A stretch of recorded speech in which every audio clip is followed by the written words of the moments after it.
Si vous souhaitez modifier certains éléments d'une table, sachez que vous risquez de modifier ces éléments en cascade dans d'autres éléments de votre base de données, notamment des requêtes ou des tables qui dépendent les unes des autres.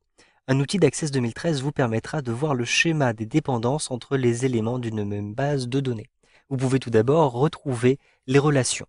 Les relations se trouvent à l'intérieur des outils de base de données. Un simple clic sur Outils de base de données, puis Relations. Je double-clique ici et donc, vous le voyez, je vais avoir accès aux différentes tables. Pour l'instant, je ferme, je ne souhaite pas ajouter de nouvelles tables dans ce schéma. Donc vous le voyez, je vais avoir des relations, puisque ici, mes références clients vont être recherchées à l'intérieur de la table client. Ainsi, je vais avoir des liens qui seront faits entre mes clients et mes commandes. En face de chacun de mes clients, je pourrais avoir les différentes commandes qui ont été faites. Donc, les commandes vont dépendre ici des clients. Et si je me retrouve à l'intérieur de ma table client, je double-clique ici sur client, je vais voir les dépendances en cliquant sur le petit plus qui se trouve à cet endroit-ci. Donc vous le voyez, il y a une véritable dépendance entre les différents éléments.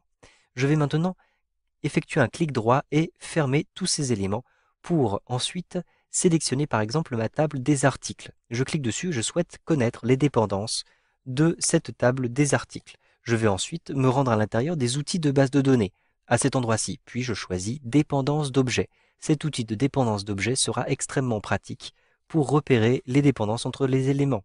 Un simple clic. Vous avez ici, sur la droite, tout d'abord vous le voyez, la table article qui a bien été sélectionnée. Puis vous pouvez choisir les objets qui dépendent de moi, donc les objets qui dépendent de la table article, c'est-à-dire les éléments qui se trouvent en dessous. Et vous pouvez choisir de voir les objets dont je dépends, donc les objets dont la table article dépend, c'est-à-dire les éléments qui se trouvent au-dessus, donc en amont ici et en aval à cet endroit-ci. Donc ici, je vois tous les objets qui dépendent en aval. J'ai effectivement des tables qui dépendent de mes articles, puisque je vais avoir des commandes qui dépendent de mes articles. Mais de même, lorsque je regarde les commandes, je me rends compte qu'il y a une dépendance dans l'autre sens, puisque je vais avoir les articles qui se trouvent à l'intérieur des commandes. Et je vais avoir aussi des liens avec les clients, la table des clients ayant elle-même des dépendances de commandes, de requêtes, et notamment des rapports qui sont créés, qui s'appellent des états, puisque, vous le voyez, ce rapport ici me permet de générer des étiquettes à partir des informations des clients. De même, vous avez des liens entre les commandes et les factures, puisque ici, vous le voyez dans ma requête, je vais aller chercher des éléments depuis mes commandes. Donc vous avez toute une arborescence qui est créée comme ça. Il vous suffit de cliquer sur les petites flèches pour développer les différentes dépendances comme ceci. Vous allez ainsi voir les cascades de modifications qui peuvent être faites.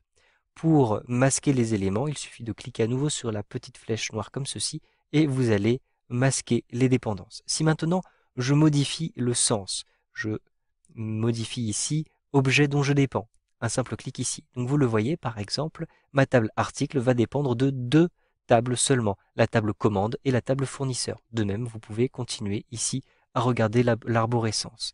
Donc il s'agit d'une arborescence qui se trouve au-dessus finalement de ma table. Si maintenant je choisis une autre table, par exemple la table des clients, un simple clic, puis ici il faut bien sûr actualiser ce volet. Donc je clique sur actualiser pour retrouver maintenant la table des clients. De même, vous pouvez retrouver les éléments dont la table client dépend et vous pouvez retrouver les éléments qui dépendent de la table client en cochant cette case-ci. Vous avez d'ailleurs, vous le reconnaissez à nouveau, les états, donc le rapport dont je vous ai parlé tout à l'heure avec les étiquettes de clients qui va chercher les différentes informations dans la table des clients. Donc vous le voyez, si je pars directement de cette table des clients, je retrouve dans les objets qui dépendent de cette table immédiatement ces éléments et notamment, vous le voyez, ce rapport. Lorsque vous avez terminé de travailler avec ces dépendances d'objets, il vous suffit de cliquer en haut à droite sur la petite croix pour fermer le volet. Vous savez donc maintenant comment connaître les dépendances entre vos données en utilisant les outils de Access 2013.